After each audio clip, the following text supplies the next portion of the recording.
මොකද බුදුහාඳුරු කියලා තියෙනවා මේ ලෝකේ පුත්තු වර්ග තුනයි. පළවෙනි කෙනා අතිජාත පුතා, දෙවෙනි කෙනා සහජාත පුතා, තුන්වෙනි කෙනා අවජාත පුතා. ඔය අපි අවජාත කියලා කියන්නේ තාත්තා නැති ළමයින්ට.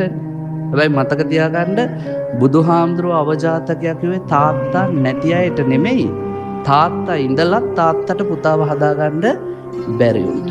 ඒ නිසා ඔය තාත්තා නැති වුණා කියලා මේ මිනිස්සුන්ට අපහාස කරන්න යන්න එපා. කොහොමද ඒක වෙන්නේ?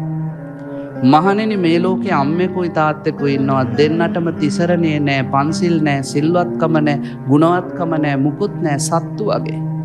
සත්තු අඩේ මේ යනවා, මත්පැන් බොනවා, කුණුහරුප කියනවා, ගහ ගන්නවා, ගැටුම් ඇති කරගන්න සත්තු වගේ. එහෙම අම්මෙක්ටයි තාත්තෙක්ටයි දරුවෙක් ඉපදෙනවා පන්සිල් රකින්න තිසරණේ සමාදන් වෙන පුංචි කාලේ ඉඳන් පන්සල් යන. බුදුහාඳුරෝ කියනවා අතිජාත පුත්‍රයා.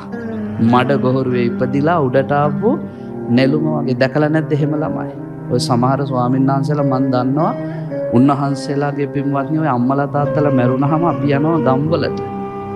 හාමුදුරුවන්ගේ තියෙන සිල්වත්කමත් එක්ක බලපුවම අර ගෙවල් වල ඉන්න උන් බලපුවම වැද්දෝ තනික. මං ඊයේ පෙරේද ගියා ලංකාවේ ප්‍රසිද්ධ හාමුදුරු කෙනෙක්ගේ තාත්තා මැරිච්ච වෙලේ ගමට කෑගල්ල පැත්තේ. පවුලේ උන් ඔක්කොම එම්බාම් කරලා වගේ. මං හාමුදුරනේ මොකද මේ මූණු ඔබ වහන්සේගේ අයියලාගේ කියලා. ඒ පාරකෝ උන් කසිප්පුකාරයෝනේ. කසිප්පු වලටම මූණවල් තැම්බිලා කිව්වා. එම්බාම් කළා. ඒ නායක හාමුදුරන්ට අවුරුදු 60යි තාම කොල්ලෙක් වගේ.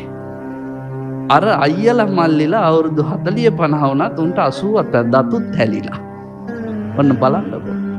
සමහර පෞකාර තැන්වල ඉපදෙනවා පින්වන්තයෝ. ඒගොල්ලන්ට කෝ අතිජාතයෝ. ඊළඟට අම්මා තාත්තා හොඳට සිල්වත් ගුණධර්ම රකින්නවා. ඊළඟට පන්සිල් සමාදන් වෙනවා, ශ්‍රද්ධාවන්තයි.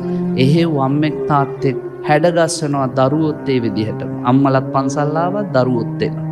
අම්මලත් දන් දුන්නා, දරුවොත් දන් දෙනවා. අම්මලත් සිල් රකින්නවා, දරුවොත් සිල් රකින්නවා. බුදුහාඳුරෝ කියනවා සහජාතයි. ඒ දෙමව්පියන්ටම සරිලන දරුවෝ. අපිට සමහර වෙලාවට පන්සල් වල දායක ස්වභාවෙත් හම්බ වෙනවා. අම්මා තාත්තා කරපු දේවල් එහෙම්මම කරනවා.